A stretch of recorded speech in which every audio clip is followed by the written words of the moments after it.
Good evening. Welcome. Hello. It's wonderful to be here. My name is Sion Bylock, and I'm president of Barnard College. Thank you so much for coming tonight. It's truly a special occasion, and I'm delighted to be here welcoming you. We come together tonight for a really fantastic event, Beyond the Game, to celebrate the 35th anniversary of the Columbia-Barnard Athletic Consortium and to honor Women's History Month in the process. There are many reasons why Barnard is so unique. Not only does it put forth a focus on empowering young women to pursue their passions, but it has this amazing relationship with Columbia University. Our faculty teach at Barnard, are tenured at Columbia. Our students, Barnard and Columbia, take classes on both sides of the street. And of course, we have the most amazing classroom, which is New York City.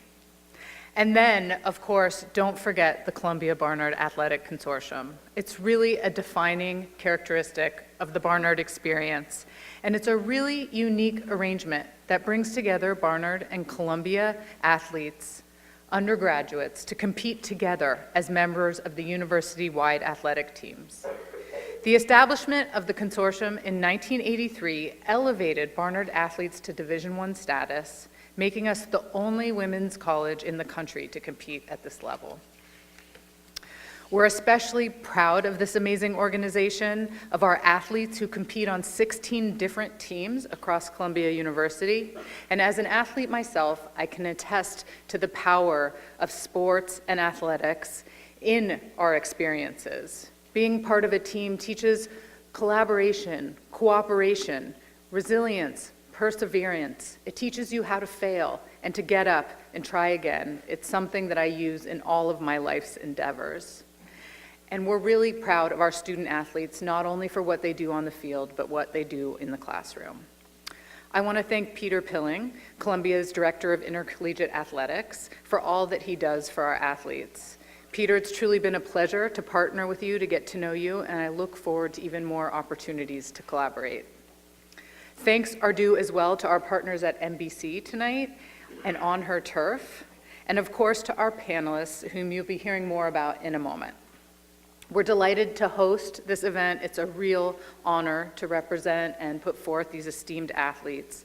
Their talent, courage, hard work, and sacrifice, combined with what they do every day, inspires us, reminding us why these 35 years have been so significant.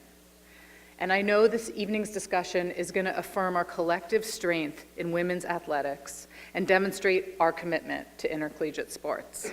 Thank you so much for being here. It promises to be a fantastic night. And now I'd like to turn it over to Peter Pilling.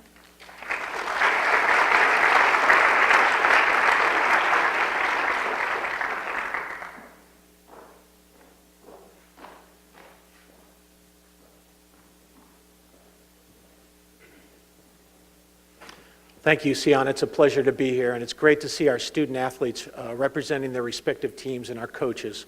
We're so grateful for this partnership we have with Barnard for the 35 years that we've been able to establish this.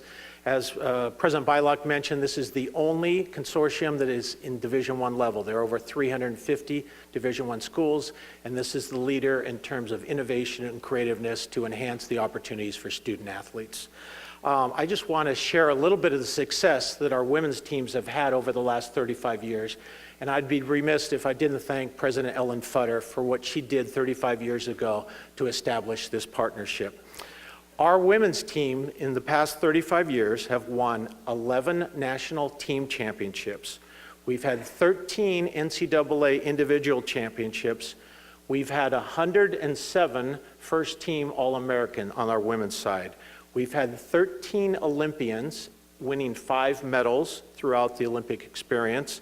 We've had 23 individual team championships, 2 of which we'll celebrate this year. Our women's cross-country team won the Ivy League championship along with our women's fencing team. And then we've had 140 individual Ivy League champions. So we're grateful for all that our women do in competition, in the classroom, and how they represent these 2 great institutions. And we thank everybody for coming out this evening. It is now my pleasure to introduce the Executive Director of the Ivy League, Robin Harris. Robin is entering her 10th year in leading our Ivy League. It's a remarkable league. It is the only league that has never added or lost an institution. In this day and age of college athletics, that's obviously very rare. Robin also serves on the Women's Sports Foundation, has been an instrumental leader in terms of the advancement of women's sports throughout our country. So it's my pleasure to introduce Robin Harris.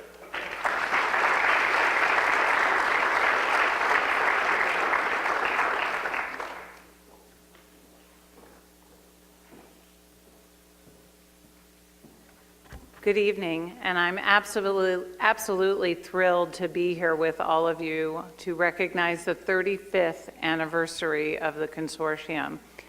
This consortium truly is unique in Division I athletics, and it provides Barnard women student athletes with the opportunity to be at the pinnacle, both athletically and academically, in their pursuit of excellence.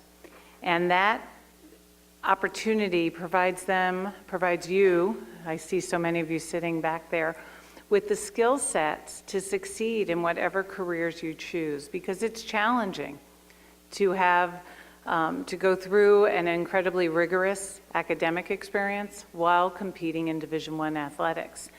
And this is a model that the Ivy League supports. As Peter mentioned, our schools are united and have been united as a group of 8. 8 is enough. That's all it's going to be. You can't get in, you can't get out.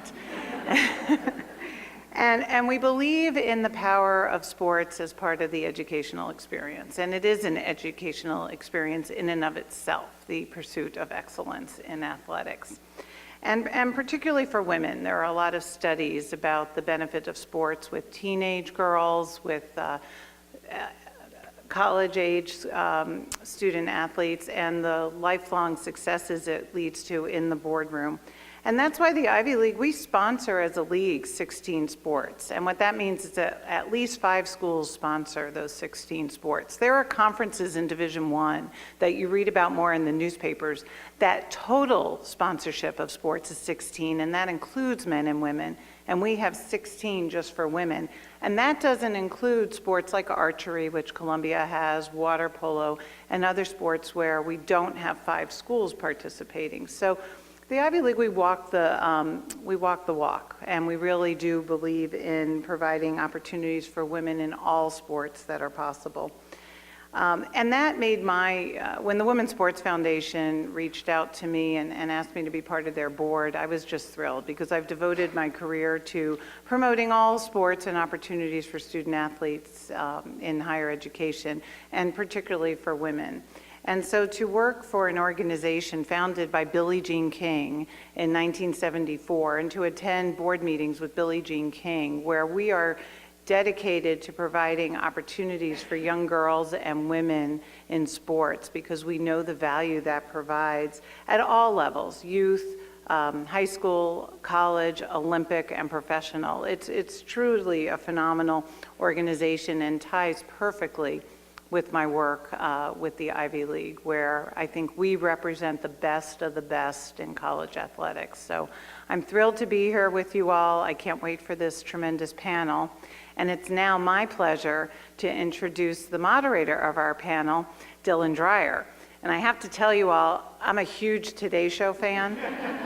And so, I kind of wake up with Dylan Dreyer most mornings, and it's really fun to meet her in person, and she's as fun and personable in person as she is on the Today Show. So Dylan has a long and distinguished background working primarily with NBC News and NBC Sports. She's recently been announced as the co-host of the 3rd hour of the Today Show. And her background is in weather.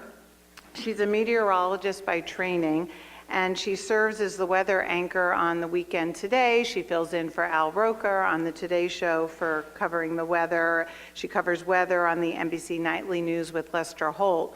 But what has really impressed me is her ability to step in on a variety of other issues as I watch the Today Show. And she epitomizes what I have followed in my career and what I strive for and what I always advise young people is be open to other opportunities that come your way, be open to other areas. And Dylan covers every story that I watch. You seem to be involved in, you're engaged with your co-hosts, and I just really enjoy watching you. In May, she will cover the Kentucky Derby for the 6th time, and she has also covered the Olympics. So sports is in her wheelhouse. Please join me in welcoming Dylan Dreyer.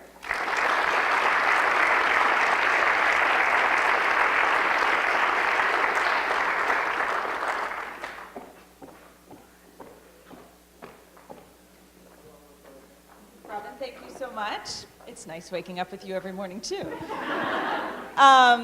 I guess we'll have the ladies come up while I get started here because it is such an honor to be invited to moderate this event. This is, as you see, an incredible panel of women. We are going to have a vibrant and just open discussion about sports and how important it is to have sports or something similar to it in your life, because not only is it something you use on the field, but it's something you'll use in your personal life as well. And this is just the perfect way to celebrate the Columbia-Barnard Athletic Consortium. Sports has been something I've been involved with my whole life. I grew up with 2 older brothers, so of course I wanted to do everything they were doing. I started at 5 years old playing t-ball on an all-boys t-ball league, which at the time, I didn't know. I just really wanted to play t-ball. So it wasn't something I thought about. It wasn't something it just didn't affect me in any way whatsoever. But when I look back and think that that's when I started, I want to give my mom a lot of props for just pushing me out there and letting me do it, because I went on to play t-ball and then softball. I played softball through high school. I went to Rutgers, so I wasn't quite good enough to play at the Rutgers level. But I also, Caroline, don't want to brag, was captain of my field hockey team. I was also the leading scorer on my field hockey team. We don't need to tell people that it was a brand new sport at my high school. I scored 5 goals all season, but a stat is a stat. So I thought you'd be a little impressed with that. Tonight's event is really the perfect occasion for On Her Turf, which is a partnership between NBC Sports and Refinery 29, and it shares in the celebration of women in sports. We empower the next generation of women leaders by spotlighting the lessons that are learned on the field, that team building, the self-discipline, the grit. It's all stuff that you take with you to the boardroom or to whatever job or to whatever life event you're dealing with. I just think it's so empowering to have those lessons in your life. At On Her Turf on Instagram, if you want to give that a follow, has the mission of inspiring women just to be the best version of themselves, both on and off the field. So since you guys followed rules and sat up here in order, we were a little nervous. We were going to come up a little out of order or trip or whatever, but we've all made it up here. So I want to introduce this amazing group of women. We'll start with Olympic medalist, U.S. Women's National Hockey Team captain and advocate, Meghan Duggan.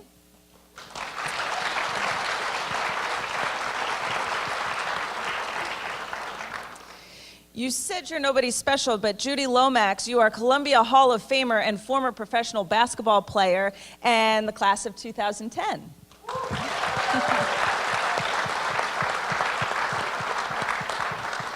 Olympian and Columbia Lions field hockey coach, Caroline Nelson-Nichols. And right next to me here is the executive director of the National Basketball Players Association, which is wild, Michele Roberts. It's so nice to have you here. So I really want this to just be an open discussion. So while I might direct a couple questions, feel free to chime in if you have something you agree with or even disagree with. I just want to keep this nice and open because I think everybody's just interested in your guys' take and what you have to say on a bunch of things. So Meghan, we'll just start with you. The word competition, how would you define competition?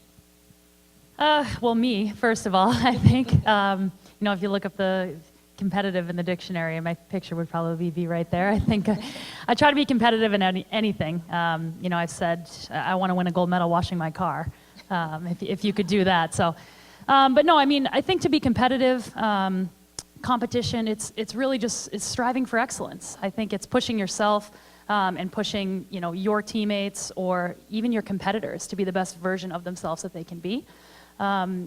As a competitive person, and I'm sure there's many competitive athletes in this room as well, you know what it takes to be competitive. It is, it's the preparation, it's the determination, it's the sacrifices, the work ethic. And to be competitive is really just to strive for that top point, always wanting to be the best version of yourself and push your teammates around you to do so as well. Mm-hmm. And on the Today Show, we do a lot of little games, a lot of weird things. And it always comes down to, oh, well, Dylan's so competitive, almost like it's said sometimes in a negative way. Why does being competitive ever have to be considered negative? Why can't it just be something that's celebrated? I love being competitive. I agree with you completely. And I think it's one of those things that, and I'm sure we'll touch on some of this later, but it's those, those young assigned gender roles when we were younger, especially for women, that it's, when we were little girls, maybe you weren't supposed to be that, that star athlete, or everyone thought it was strange that you were so competitive, wanted to win all the time in sports. And so it kind of has potentially carried on. But to me, when someone asks me, what's one of the greatest things I've learned, or, what's one of my greatest things I've learned through sport, it's that competitive nature. It's always wanting to win. And as, you mentioned, and a few of you mentioned in your opening remarks, that competitive nature of athletes, that's one of those things that's going to translate to any industry. I mean, the world is a competitive place, and being able to challenge yourself to be better every day, all the while challenging the people around you to be more competitive in your industry and be the best versions of yourself, that's a great thing to celebrate. Mm-hmm. And something that hopefully we can all start celebrating and putting a positive connotation on a little bit more. And Judie, I see you're nodding your head. Can you talk to us a little bit about your career path and why you seem to nod more and agree that being competitive helps off the field? Off the court. Court, yes. Yes, sorry. I would say that competition shows up in different ways. So I guess what I was thinking about is, what does it look like to be competitive? And I think when I transitioned into graduate school, I'm pursuing my PhD in clinical psychology. I think being competitive in the classroom looks very different than being competitive and battling for a rebound on the court. And so I had to navigate the differences in the space that I was in. And so, wanting to be your best is what I really liked about what you said. It's not so much about comparing yourself to other people, but it's kind of being introspective and thinking about how can I be a better whatever it is that I want to be. Mm-hmm. And what are the skills you've picked up from being so successful in sports and now bringing them to the point where you're going to get your PhD? Definitely the work ethic part. It takes a lot of work to be successful in whatever it is that you want to do. So putting in that time, I would say balancing my schedule as a student athlete here, that was something that I definitely had to be on top of, going to class, getting my work done on time, and then practicing games. And then I also would say that being confident. So like having that confidence, even if you don't know what you're doing necessarily, but having the confidence that you'll figure it out. So with sports, if you're learning a new move or learning a new play, you know that if you put in the time and you put in the work, then ultimately you'll be successful. And I think that translated for me as well into the classroom. If I'm learning new skills or learning a new type of therapy, I'm okay with learning from my experience and not necessarily having to wait until I'm able to do it perfectly. And I think I noticed that difference between myself and some of my other classmates was that they were hesitant to take chances and take risks because they didn't want to fail. And I was okay with failing because I knew that was an opportunity for me to correct and to assess where I was and then improve from there. Mm-hmm. As a team member, did you ever offer any advice to these other students in the classroom? I mean, granted, you wanted to do the best in the class, but still. So if I gave them my secrets, I don't know how that would help me be the best. No, I would say early, not all training programs do this, but early in my training, we video recorded a lot of our sessions and our work with clients, and that was really hard for some of my classmates if they haven't watched film before. But I was familiar with watching film, seeing myself, hearing my voice, all of that stuff. So I think I tried to encourage them that it would get get better and it would get easier with time in seeing themselves. And it's an opportunity, like I said, to improve. Yeah. Caroline, how did your experience in athletics on the field help you as a coach? I mean, yes, it's the same sport, but I feel like it's a different brain to now be in charge of a team. Yeah, I think there's a lot of translation given different sports, and then once you sort of take off your athlete hat, put on your coaching hat. But I will echo, I think there's a ton of preparation that goes into being an athlete. And I guess the same thing sort of transcends to being a coach. But I will say one of the most empowering things about being a coach is the opportunity to share with your current student athletes or athletes the experiences that you had as an athlete and what you went through as an athlete. And I think for me, that's the best part of coaching, is that all of the experiences that I got to do, going to 2 Olympic Games, struggling next to my teammates, getting on the line and you can do one more rep. Going through those experiences only means so much when you have the opportunity now to share that with your current student athletes and empower them and inspire them to want to be the best versions of themselves. Mm-hmm. And, just to kind of relate this to my life, I have a 2-year-old, and there are times where I just want to tell him, I'm older, I've done this, I've been here, I know you don't want to eat those peas, but just try one because they're really good, So I have that experience of having eaten peas already in my life. Do your players look up to you in the fact that you've been there, you've competed at the highest level, and does that almost make it easier, or is it still an uphill battle? I think you've touched on an amazing piece, and Judie did the same. The failure is massive in sport. And you want so badly, and my mom did the same when I was growing up, you want so badly to tell them, look, I've done this. This is the path that you should go on.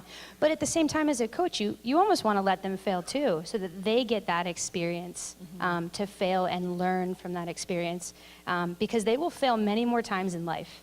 And they're going to fail in meetings, they're going to fail in different boardroom settings, they'll fail in interviews. And the only way they're going to learn how to pick themselves up after that failure is to go through it. And so it's incredibly difficult as a coach to sit there and watch an athlete fail, but know that the lesson they're going to get from that failure is probably 10 times stronger than you giving them the solution or giving them the path that might be easier. That's a good point. And Michele, you seem to agree with that point. Do you think failure is something everyone has to go through to truly be successful? You will. You will go through it. Let me confess that I am an imposter and a fraud. Because unlike these sisters here, I was never an athlete. I mean, I was so bad that even if I wanted to compete, I couldn't. The other thing that's probably not readily apparent, I'm considerably older than the other women here. And when I was growing up, there was pretty much zero encouragement for girls to even be engaged in sports. I now know, and I learned ultimately, how horribly disadvantageous that was for me and other girls who didn't get pushed into sports. In fact, it was unladylike to even consider it. Being a tomboy was not something that to aspire to be, and that's what girls who did sports were called. They were called tomboys. It took me years to get the confidence that these women have now, and it's because I didn't have the benefit of sports. Sometimes I'm frightened at the notion of how great I would be had I been an athlete. Because I worked very hard and lessons were ultimately learned, but I didn't have the benefit of getting those life lessons early on. So absolutely. Knowing how to fail and rebound, especially for women, because we tend to think that the notion of our inferiority is confirmed if there is a failure. If you've had sports, and you've had that disappointment and worked harder and then were able to succeed later, it's all the difference in the world. So, yeah. Mm-hmm. I'm sorry, that was a long answer. No, and it was a great answer, because I'm sitting here listening and imagining a world where it's not cool for girls to play sports. I mean, I loved playing sports. It's the proudest I've been of just my athletic ability and just what you can accomplish. But what you have accomplished is very impressive. To be the first woman to head a major players union. What's that like, the first woman? Well, you know, I've gotten accustomed to being a girl, so I don't, I don't find the fact that I'm a woman doing this work unusual for me. It's gotten easier in terms of not having to deal with the issue every day. Now, I don't mean to say that there's something wrong with being reminded that I'm a woman. I love being a woman, and I thank God that I was given the privilege of being a woman. What I one day hope will happen is that people will be able to simply be what they are and not be defined by their gender or by their ethnicity as a sort of an introduction to who they are. There's nothing wrong with, in fact, I adore being a woman of color. But for a while it was a bit of a distraction because people were sort of saying, oh, that's the woman that, as opposed to that's the executive director. And so once we get through that, we get past there thinking, oh yeah, you're the first, and let's talk about that. It took me a minute to get to what I had to do in terms of that meeting. But it's fine. I mean, I'm never not reminded at some point during the day. But it's always someone else that has to remind me. I'm just trying to do my work. You're just doing your job. Right. Do you think there will come a time when it's just you're the head of a major players union, that we don't have to mention? No. No. No. No. Why do you think that is? It hasn't happened yet. I think there will be a time, not in my lifetime, it won't be me, I think at some point it will, but there's no getting around the fact that people are interested in me because I'm a woman doing this job. If I were a guy, you probably wouldn't have been, well, of course you wouldn't have invited me because no guys should be on this panel. But I'm a lot more interesting because I'm a woman doing the work I do. Meghan, speaking of gender roles, do you think men and women compete differently? Do you think there's any kind of gender difference in competition? Well, even before I answer that, I was just going to say, you said, you know, you're a fraud or whatever you joked about, I'm all but those not things. being an athlete, but what a trailblazer. You know, everyone's thinking that in this room. What a trailblazer. I feel fortunate in sport, being an athlete, to have so many powerful women come before me that I have the opportunity to do what I want to do. And even though you weren't an athlete, I mean, what a trailblazer in the realm of sports. So kudos to you. Thank you.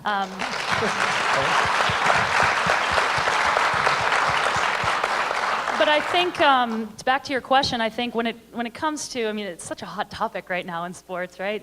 Men versus women and gender roles and all these different things.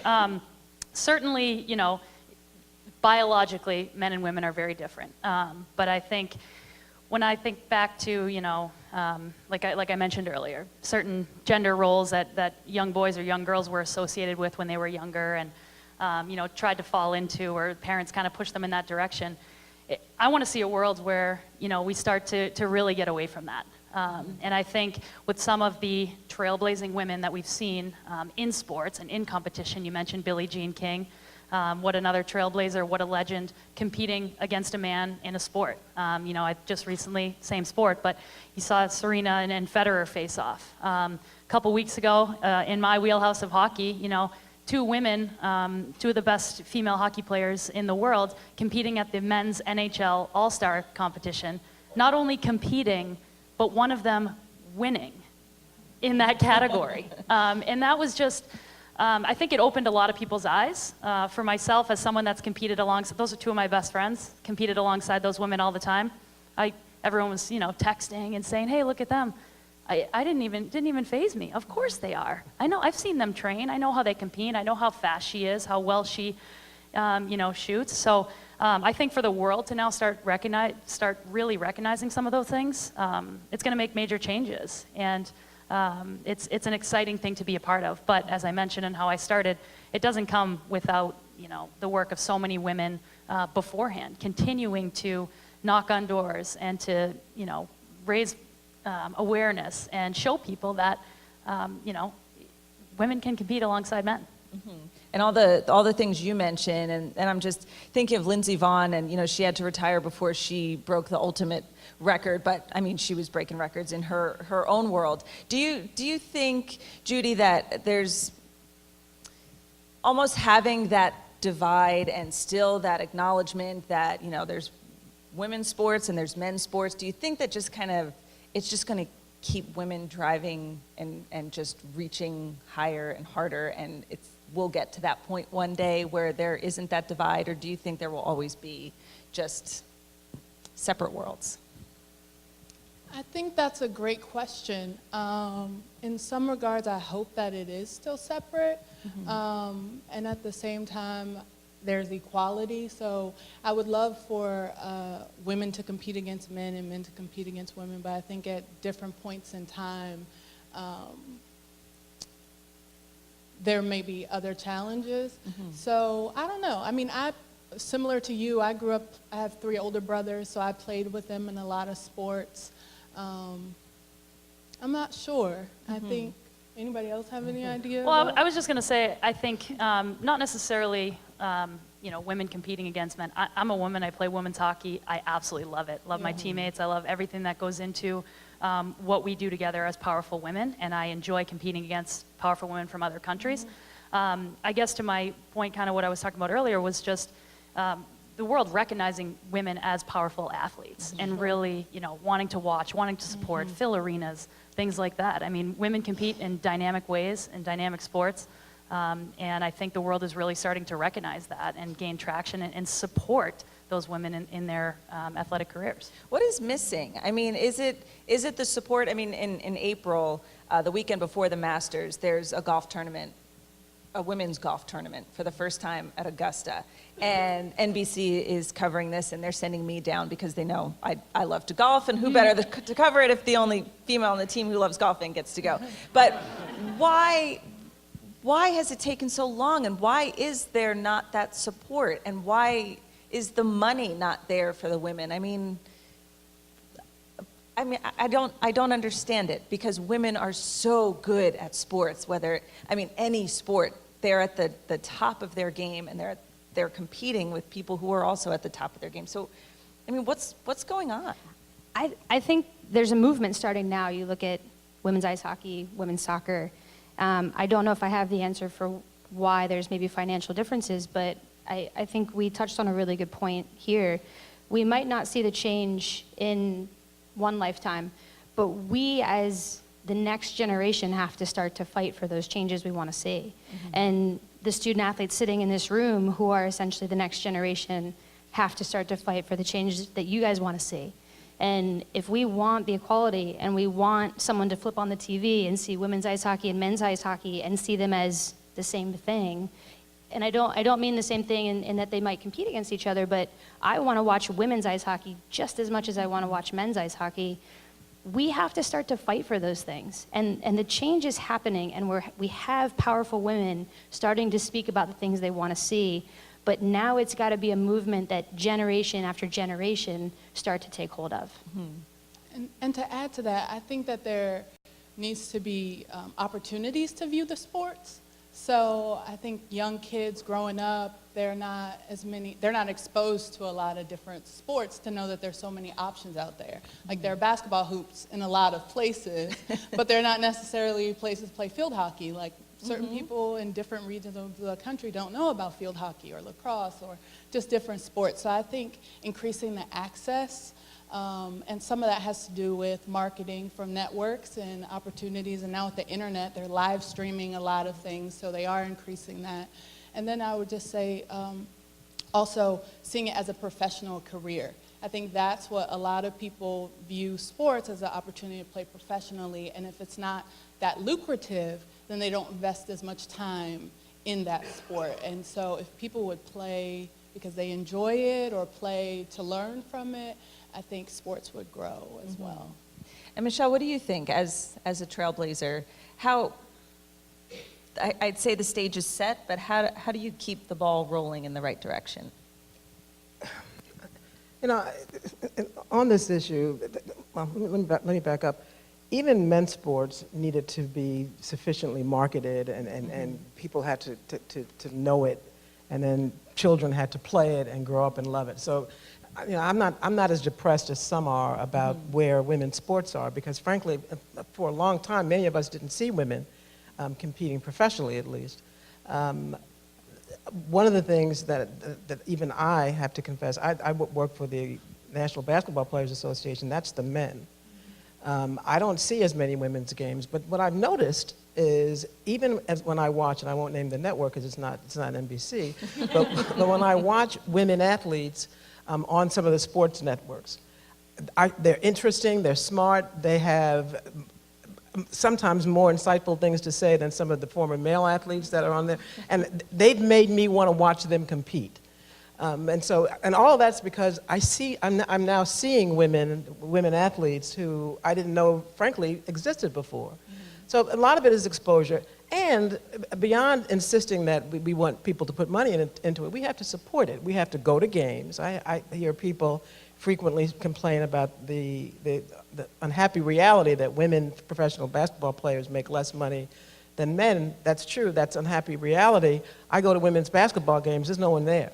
So we have to support these sports if we really want to help empower the athletes to be able to generate the kind of income that will allow. Because I agree. I mean, many of the male athletes are professional athletes because they saw it as a way to make a living. That's not the case for many women athletes, and so we have to increase the popularity of the sport, but we have to support it, and that means buying a ticket. That's a very good point. I had gotten the chance to speak with a lot of the student athletes here at the reception earlier, and my sports career ended after high school. Some will end after college.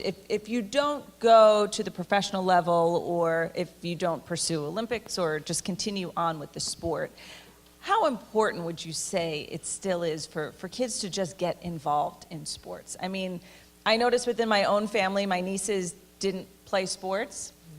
In my family, like all of us played sports, and I noticed there just seems to be a personality difference.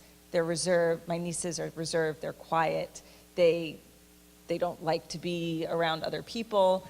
And I don't know if sports has kind of given me that confidence and that empowerment to just know if I'm like walking in a room, this is fun. This is fun to talk to people. I love being with other people and being part of a team. And do you think the sports that I had in my life had something to do with that? And do you recommend all kids learn how to be a part of any kind of team sport? Let me give you a quick example of why. The answer is absolutely.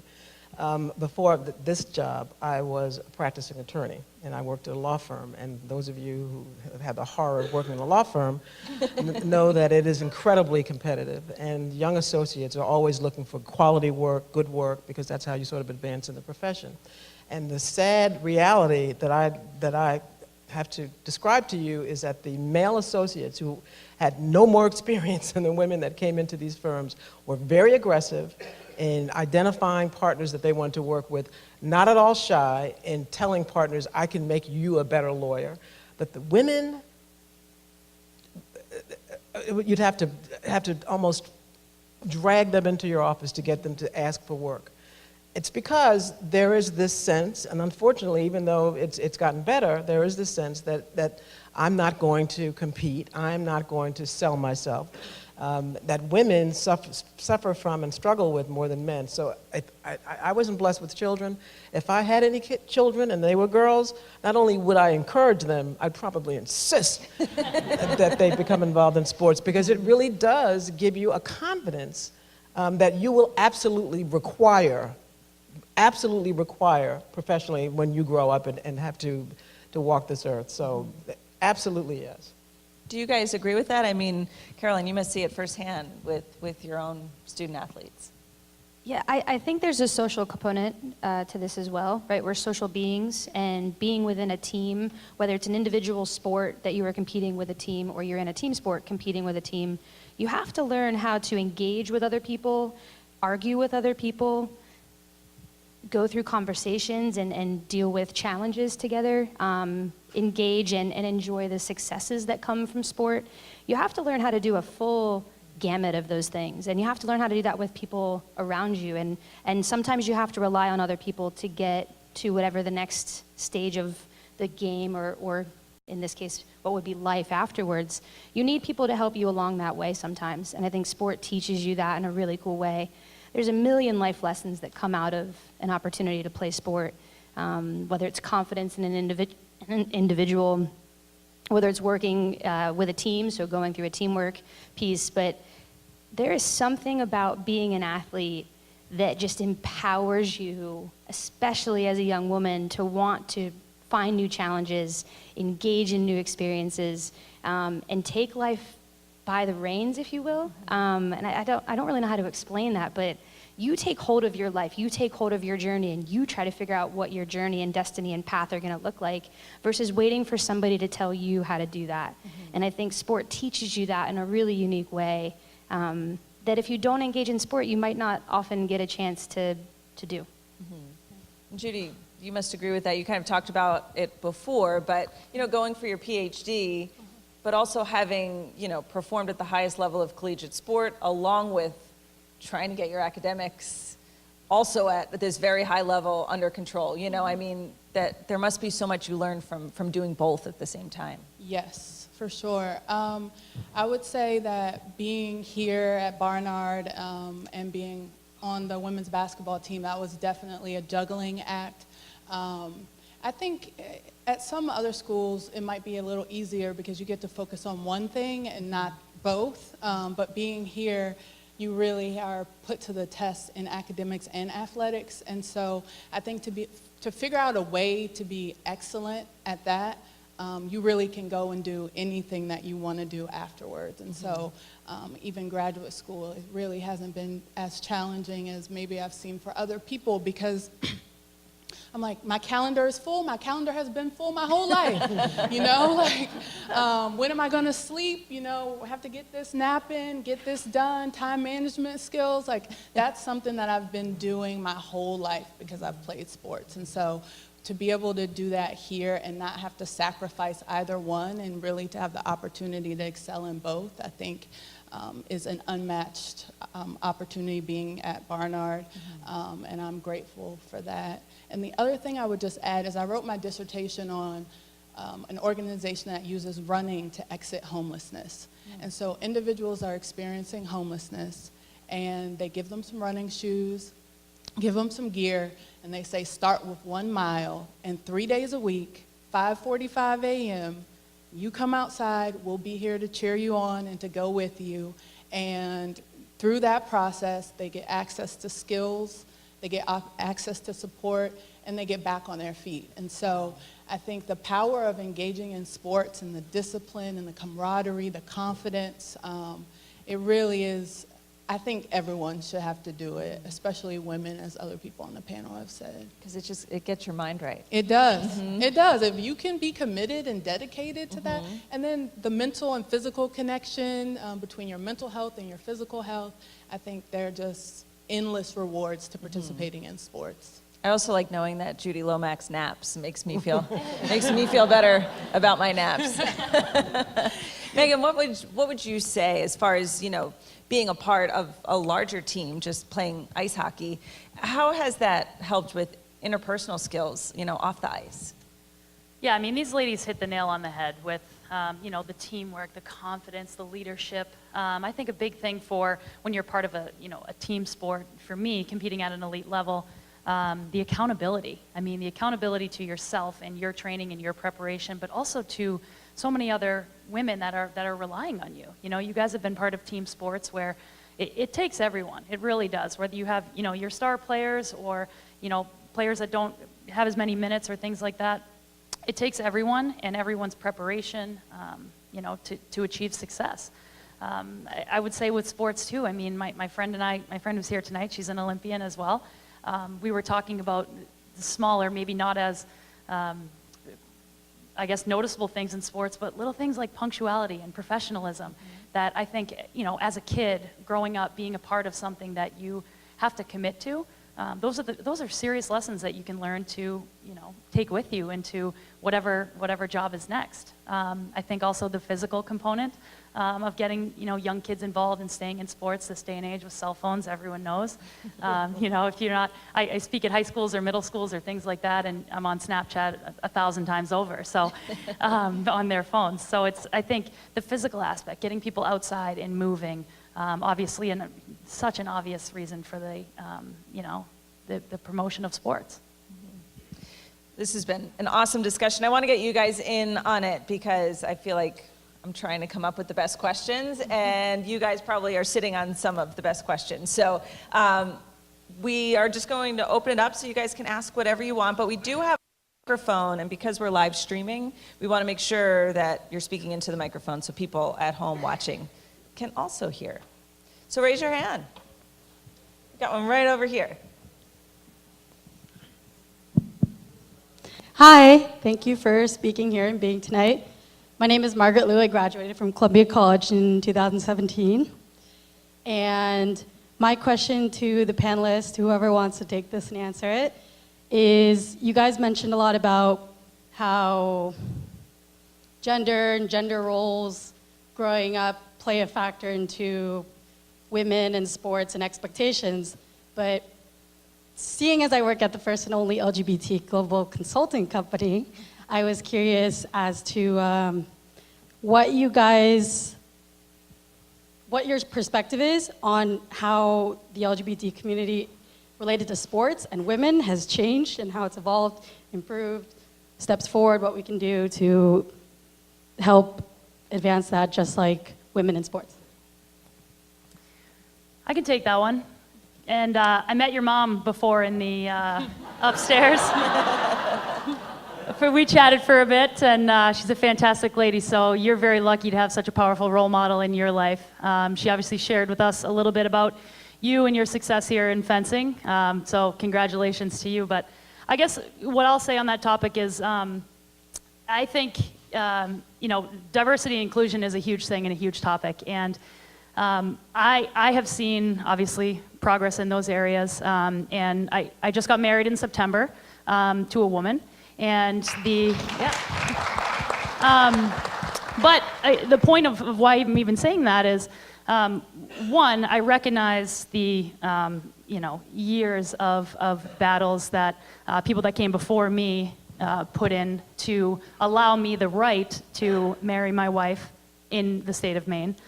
So that's not to go unnoticed. But when my wife and I got married in September, it actually went viral on the news. I'm sure maybe some people in this room saw it. But the story behind the marriage was not that I married a woman.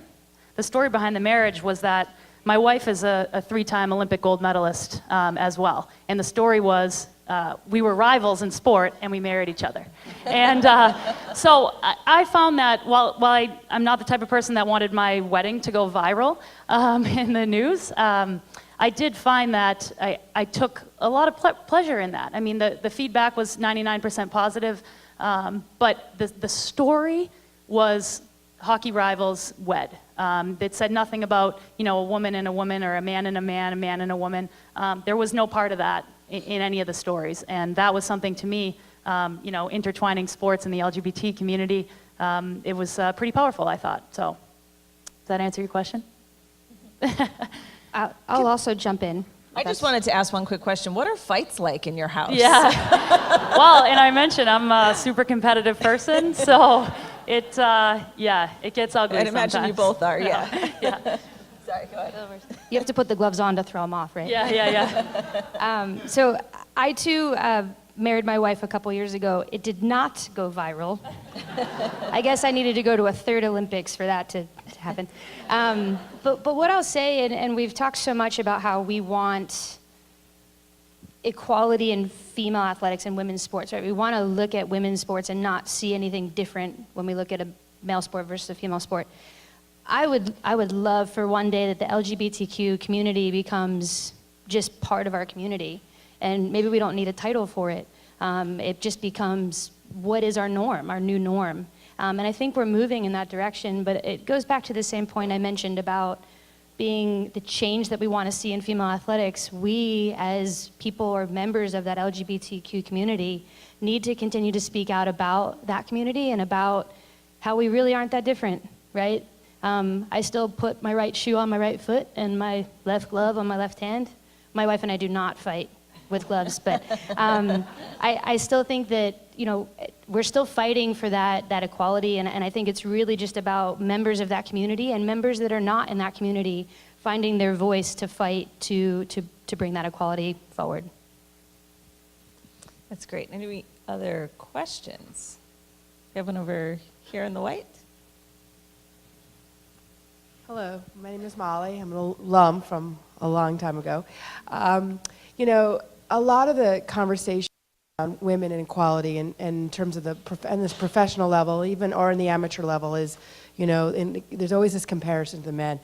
And I find it very frustrating. And I find that there needs to be a new conversation about what's better or I think there's an entertainment quality to it that, and I want you to speak to, you know, as opposed to who's faster, who's stronger, who can do this particular, you know, skill, you know, who can make that, you know, slam dunk and alley-oop if it's basketball and all the other skills, but that there's an entertainment quality to it, and how first you've got women's ice hockey, you've got women's soccer. Of course, it's been in the news recently. I'm a soccer player, and about that entertainment value of the particular sport, you know, in the competition, and how that can bring a level playing field to, you know, when you're talking to the men, your boys, your sons. It's not just about the women and the girls coming to participate and watch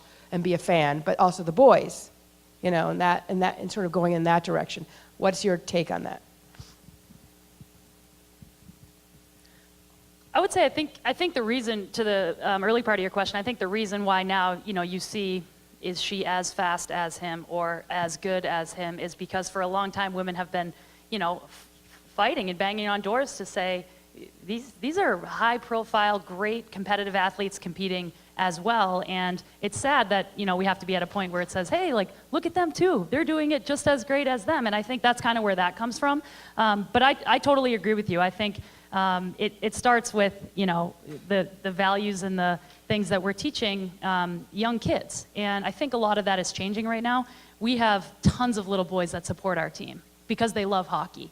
And I think that that's fantastic. And we promote that and support that. It's not, you know, I in my career have talked a lot about empowering young girls to get involved in hockey and, you know, want to compete and support women, but have started to change that conversation a little bit to just getting fans involved, getting young boys or men, women, it doesn't matter, involved, because, like you said, there's an entertainment value, and it's fun. And, you know, women's hockey is different than men's hockey. It's not as physical a game, but it's more of a skillful game because of the lack of some of those open ice hits. So I think, you know, promoting those small things to young boys, young girls, men, women, is something that all of us can start doing a little bit more. And I think part of the difficulty is that the men's game, I don't know about all sports, but in many sports has really defined what it looks like to play that sport. And so until we start to consider what everyone playing that sport looks like and what women look like and kind of see it as its own thing, that we're not comparing to the men's game. And so I can speak for basketball. If you're trying to see a women's game that looks like a men's game, you're going to be disappointed. If that's what you're looking for, you're not going to want to watch that. But if you're looking for basketball to be played, and as you said, sometimes in a lot more sound fundamentally, you can learn a lot from, you know. You're trying to get me fired, right? I mean, some people get to take 5 steps before they shoot the ball. Some people are only allowed to take 2. I knew that was you know, coming. I'm not going to go there. I think we should just look at each sport to see what it has to offer with fresh eyes and not allow it to be defined by what the men look like playing that sport. I think that's right. I mean, it's true. Women's basketball is different from men's basketball, professional ball. College ball is different from professional ball. You know, if you like sports, then you'll appreciate the game for what it is. I think you made the point earlier. I don't necessarily think it's imperative that men and women play the game at the same time. I love watching women's sports and I love watching men's sports, and I don't think that there's anything wrong with preferring one over the other even. We should find glory in all the sports. If you like basketball, then you probably will enjoy watching different ways that basketball's played. The European game is different from the American game, so I don't think we have to spend a lot of time apologizing for the difference in the games. Just enjoy it. Mm-hmm.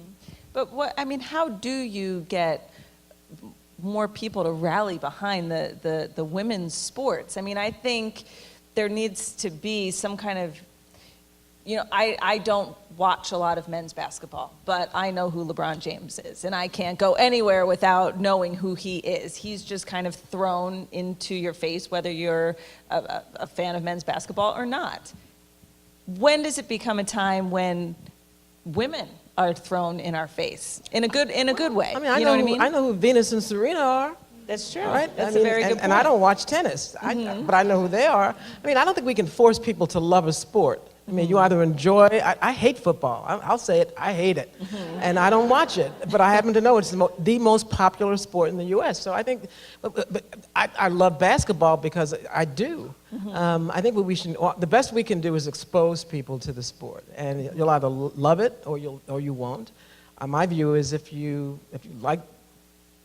see basketball, in my view, you love basketball.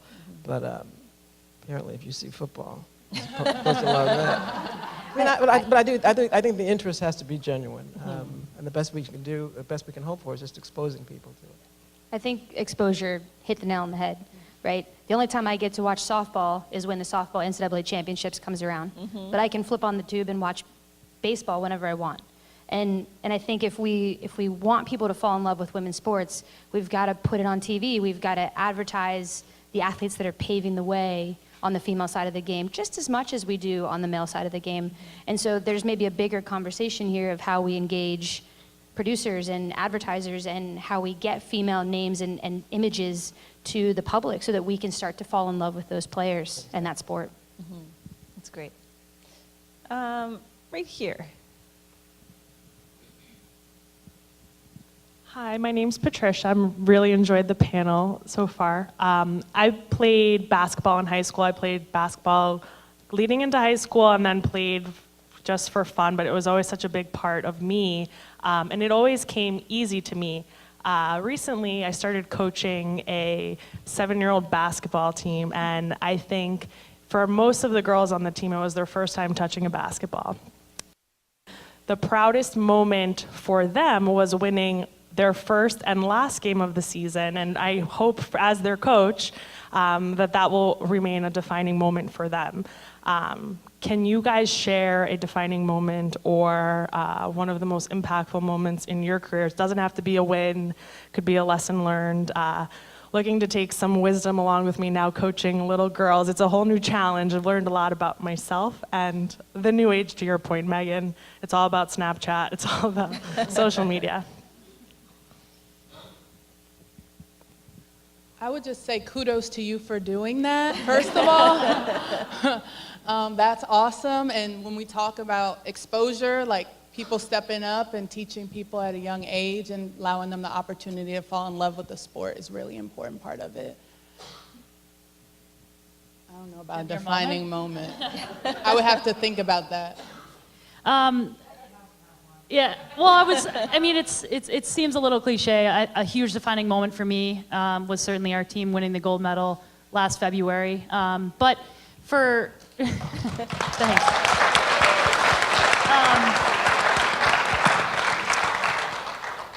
I guess to relate it to your 7-year-olds, I think the reason why it was my favorite moment, and I can close my eyes and just feel what it felt like to be in that moment, was it was the pure joy and celebration with my friends. And that's what 7-year-olds playing basketball should be experiencing, you know, having an absolute blast.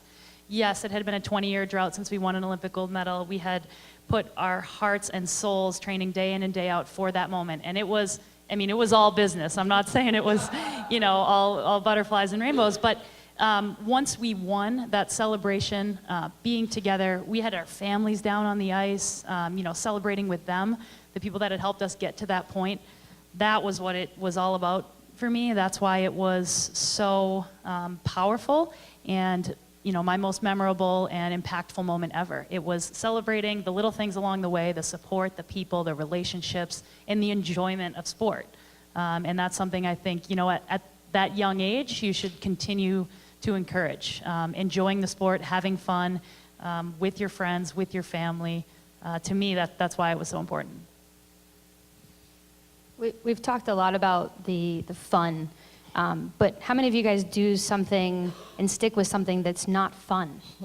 And oftentimes at a young age, we think about specialization straight away, and we think about maybe scholarship down the road. And I think you've done a fantastic job to engage your young athletes to just enjoy the sport, which I think we've touched on twice over. But I will say, just in a moment for me, so in Beijing, we're getting ready to walk into the bird's nest, and they sort of corralled all the athletes into this very small tunnel. And each country is sort of lined up, and you're sort of waiting, right, this anticipation that you're going to walk in an opening ceremony. And I remember sitting on the couch with my dad watching an Olympic Games on TV when I was, yay tall, going, how cool would that be one day? And here I am getting ready to do this massive moment. And I thought back to all the coaches in that moment that had made the game fun for me.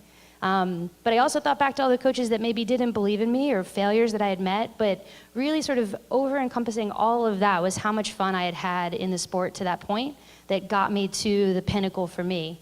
And I just remember hearing the delegation start to chant USA, and it was echoing off the halls. And it was just one of those the incredible moments that I am now super fortunate enough to get to share with my student athletes here at Columbia-Barnard, and I really enjoy giving those moments back to them and hoping that one day they might be standing in a tunnel getting ready to go into an Olympic Games and thinking back to their experience in college and their experience on their youth basketball team. And I think we as coaches have this incredible opportunity to shape young athletes that get to have an experience like that down the road. Yeah, and we did not win. Neither did we, it's okay. That would have been my defining moment had we won the first Ivy League championship for women's basketball. But I'm rooting on the players now and the future that will happen. And I'm sure that will be a defining moment when it does happen. But I will say that it was hard. I remember more the struggles of playing, and I think the way that the Ivy League is set up, which is so unique, is that we play Friday and Saturday nights. And so you really have to bounce back. I mean, even if you won on Friday, it's so short-lived because you're automatically preparing for Saturday's game. So they don't really stand out, although I know we won a few big games, but I think it was just such a grind. And so I mentioned earlier that I'm happy that there's now the playoff at the end for the top 4 teams, because then you get another opportunity and to celebrate at the end. I think that would be a really powerful defining moment as well. I will say one thing about coaches. I've never coached, but I can remember every single coach I've had for every single sport growing up my entire life. And I give you so much credit for coaching 7-year-olds, but one thing I noticed, and I had one coach in high school who, God, he was so tough on me, and I remember I was just in a bad batting slump. I mean, I couldn't hit the ball if you were paying me to hit the ball. I mean, it just wasn't happening. And he took my bat, there was a little stream behind our field, and he's like, "You suck," and he just launches the bat into the river, this little stream, to try to wipe off whatever bad juju was on my bat, which it kind of worked, but I also think it was this coach saw something in me that he knew I was good. He knew I used to be able to hit. He knew I loved the sport, and as nasty as he could be sometimes, he was always supportive of me, and he was always just trying to make me better. And that's, I think, such a role of coaches, is we are looking up to you to help us get over those hurdles, to get through the hard times, and to just be better, because that skill's there. You just have to do it well. So I don't think it matters what age you are. Coaches just stick in your head forever, because their goal is to try to make you a better player.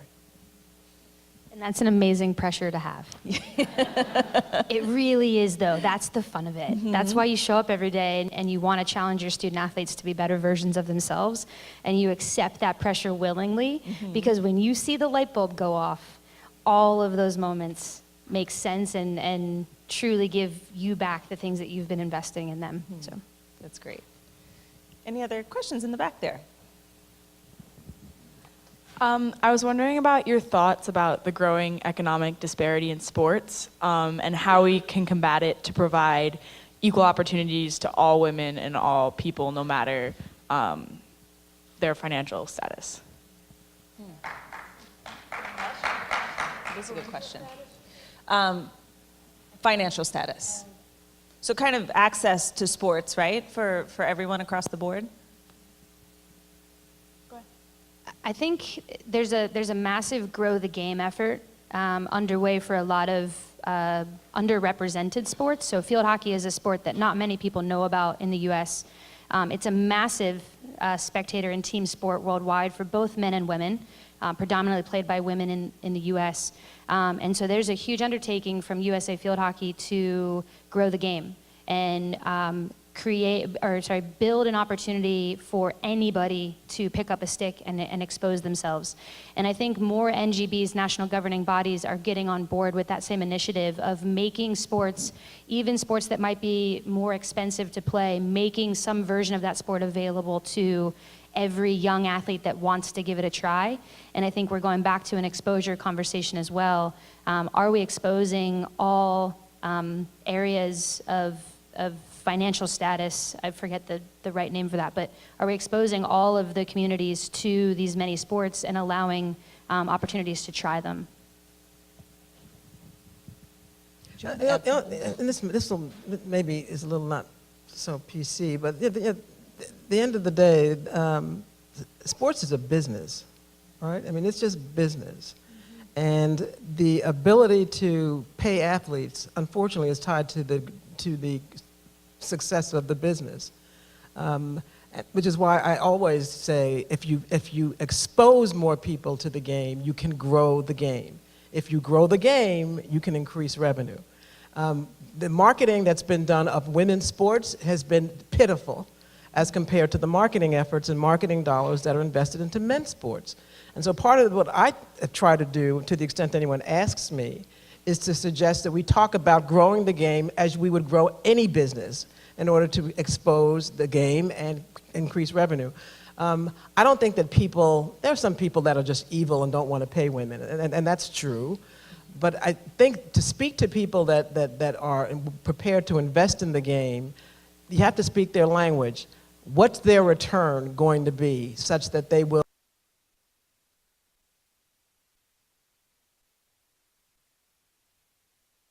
money? It's a lot easier to be able to say, okay, pay the athletes, men or women. But if the sport is not, if the business is not successful, men or women, they're not going to pay you. I struggle, and no one here thinks for 1 second that male basketball players are not being paid enough money. I know that. But it's still my job to insist that they get paid more as long as those dollars grow. As that pie increases, I have a conversation I can have. But if the dollars go away, then it's a different conversation. But we have to be just honest about it. This is a business. And at the beginner level, I mean, I didn't know about field hockey until I went to high school, when it just showed up one day in high school. I'm trying to get my son... I had never heard of lacrosse. I had never heard of it. We didn't have lacrosse in our school. And right now I'm trying to find some little place where my son in New York can kick a ball around, just like a little soccer thing. But it's expensive, and I can't really justify spending that much money for this kid who just learn to run around. So, I mean, how do you just get it out there and make it accessible? I mean, is it something anyone can do in this room and just start up a little thing and say, hey, get 5 friends and we're going to pick up a field hockey stick or a hockey stick or basketball, soccer ball, and just do it? Got to start somewhere. I mean, men's basketball, and I keep talking about men's basketball because that's all I know, really. It was not really lucrative for a long, long time, but there was a commitment to the sport to continue to grow it. That same commitment needs to be made to women's basketball. It's making not as much money, but it's making more money as the game is continuing to exist. But again, you have to speak the language of the market, and the market says we'll pay you more if there's more money around to spread around, right? I agree with you. I think I'm not quite in this generation, but YouTube is a great resource, I hear. You can learn just about anything on there.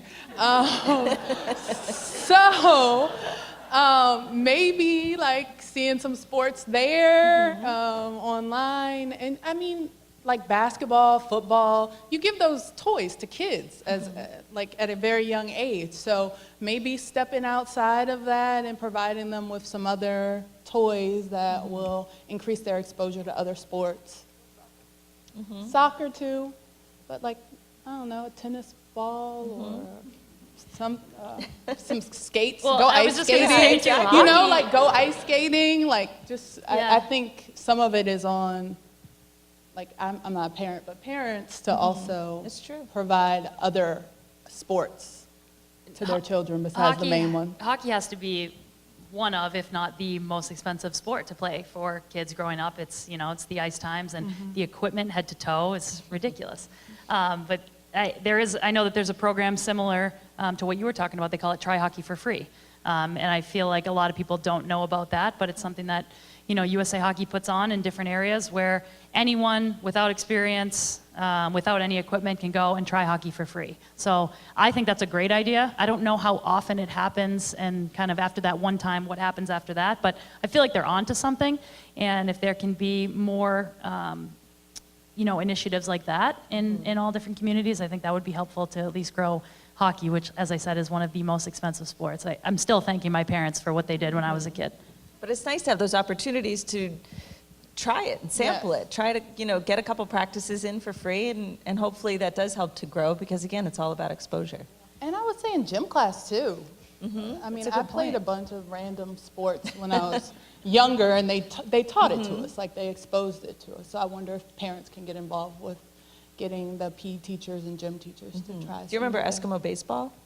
No. No, it didn't really take off. But I did play that. I did play that in gym. There's a lot of running from the back of the line to the front of the line. There were things that were played though. Yeah. I don't really quite remember. That's a good point.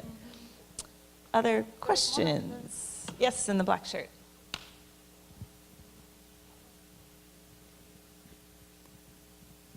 Hi, if I may just continue Michelle's point, especially in the sports where there are large professional men's teams.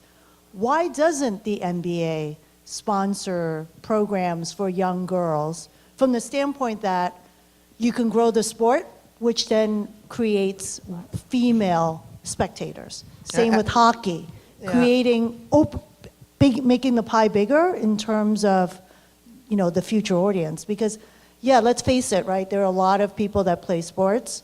You know, us even playing, I played volleyball here at Barnard, but I'm not going to become a professional volleyball player, right? It doesn't exist in the US, unfortunately. But, you know, most of us don't go on to play a professional sport, but we become lifelong sports fans. So what about that business proposition for the NBA, for the NHL, for, you know, any of the other sports? Yeah. I'm not here to make Adam Silver look good, but I'll give him credit. They are doing it. There is a junior NBA for girls and boys.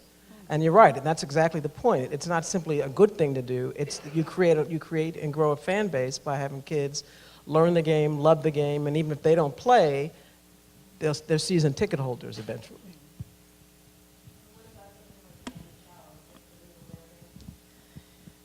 Yeah, I think so. I mean, I think, I don't work at the NHL, obviously, but yeah, no, there's certainly initiatives to grow the game within young boys, young girls, all different, you know, fans of different races and genders and all sorts of backgrounds, I think. Obviously, I actually think there was something during the Super Bowl this year, not to switch to football, but where there was some stat that came out that said, you know, 70% of the fans that are watching today, it might have not been 70, I just pulled that out of the air, but are women. And so they targeted a lot of the, you know, the ads that were more targeted towards women. So I think there's, you know, across the professional sports platforms, I think there is, you know, a higher recognition of that, and I think they are working hard. But you know, everything takes time, I guess, and yeah, so we'll see. But I think, as she credited to Mr. Silva there, I think, you know, I think the other professional sports leagues are doing the same. Do we have time for one more question? We're all done. You guys have been. Oh, no. Did you see someone over there? I actually haven't. Okay, we'll do one more question.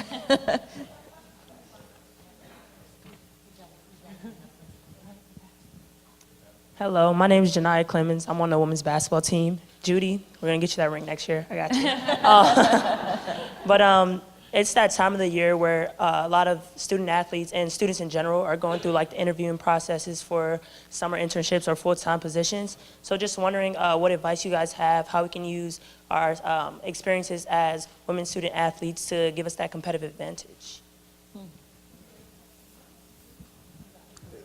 Are you asking for an internship?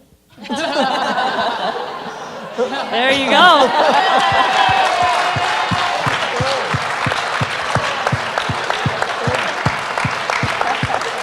I really hope so, because that's what a boy would do. It's true. Apply. We have internships, so apply. All right. We'll give you. We'll get your resume. Not a problem. Good. See, that's what I'm talking about. See, using that confidence.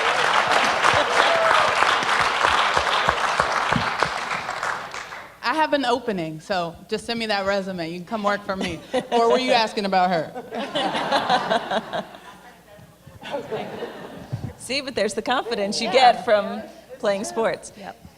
You have all been so wonderful. Thank you so much for giving us so much time to just pick your brain and just see how you feel about this whole world and the direction it's going in. And I want to thank the Columbia-Barnard Athletic Consortium for even having this event tonight and letting us all talk. And the audience, thank you for your questions and your interest in hearing what we all have to say. And please follow On Her Turf on Instagram. I don't think you'll be disappointed in the mission of this Instagram account. It's certainly a good one. And please come back soon, because Barnard hosts over 60 free events a year. So see the schedule at barnard.edu/events to find out more. And you can join the mailing list. Okay, so I said my duty.